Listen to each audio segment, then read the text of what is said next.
রবীন্দ্রনাথকে ফলো করেই বলবো, ইনফরমেশন এবং থিওরাইজেশন এটাই তোমার জীবনের লক্ষ্য হতে কখনোই পারে না। আর একটা তৃতীয় বিষয় থাকে যেটাকে রবীন্দ্রনাথ বলবেন, শঙ্খ ঘোষ খুব ভালো করে ব্যাখ্যাও করেছেন ওর একটা বক্তৃতাতে, সেটা হচ্ছে বোধ। বোধ, ইনফরমেশন, নলেজ অ্যান্ড বোধকে আমি ইংরেজিতে বলতে পারি উইজডম। বোধ, বোধটা কি?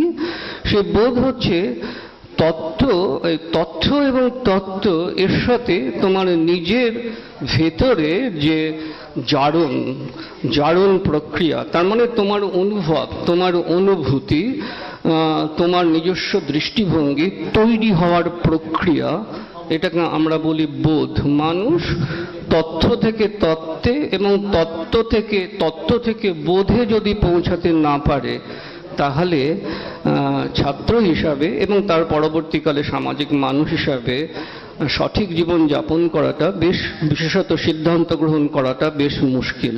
এটা ছাত্রদের সম্বন্ধে বললাম। আমি যেহেতু চতুর্থত, আমি যেহেতু শিক্ষক, সেই জন্য আমি শিক্ষকদের সম্বন্ধে একটা কথা বলতে চাই, বিশেষত ছেলে মেয়েদের কাছে শিক্ষকদের সম্বন্ধে একটা কথা বলতে চাই। সেটা আমি আমার সম্বন্ধেই হয়তো বলছি, অন্যদের সম্বন্ধে বলার ধৃষ্টতা আমার থাকবে না। সেটা আমি বলছি চমস্কিকে ফলো করে। সেটা আমি সম্প্রতি ওর একটি বক্তৃতায় তিনি বলছেন, আমি যার সাথে একমত। সেটা হচ্ছে একজন শিক্ষক আসলে শেষ পর্যন্ত কি শিক্ষকতা করছেন, একজন শিক্ষক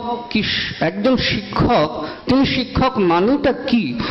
চমস্কি যেটা বলছেন সেটা হচ্ছে এই যে আমি শিক্ষক আর কি কতটা জানে সেটাই সে জানাতে চায়, না সে ছাত্রদের কিছু জানাতে চায়। আবার বলছি, শিক্ষক কি ছাত্রদের কিছু জানাতে চায়, না শিক্ষক ছাত্রকে এটাই জানাতে চায় যে সে কি জানে, তিনি কি জানেন।